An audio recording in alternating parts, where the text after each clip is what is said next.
சர்க்குருவே சரணம், சர்க்குருவே போற்றி, சர்க்குருவே சரணம். சர்க்குருவே துணை, சர்க்குருவே போற்றி, சர்க்குருவே துணை.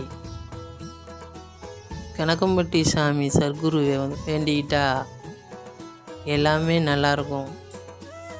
சர்க்குரு நமக்கு துணையாக இருந்து எல்லாம் செய்வார், அருள் புரிவார்.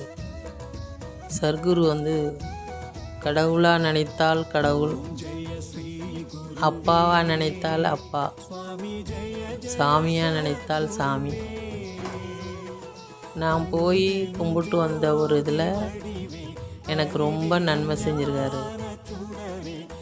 ஒரு ஒரு வாட்டிக்கும் ஒரு ஒரு மாதிரி நம்மளுக்கு ஒரு நிகழ்த்தி காமிப்பார். ஒன்று நம்ம என்ன வேண்டிகிட்டு வரோமோ அது அப்படியே நடக்கும். நம்மளுக்கு கை மேலே பலனாக அவர் கொடுப்பாரு. அவர் கோயிலுக்கு போயிட்டு வந்தோம்னா நம்மளுக்கு நல்லதே நடக்கும். நான் போயிட்டு வந்ததில் எனக்கு ரொம்ப நன்மை நடந்திருக்கு. அதை நான் மட்டுமே பங்கேற்காமல் எல்லாரையும் அதில் பங்கு பெறணும்னு ஆசைப்பட்றேன். அனைவரும் வாருங்கள், அனைவரும் போய் சாமி கும்பிடுங்க. எல்லாருக்கும் நன்மை செய்வார்.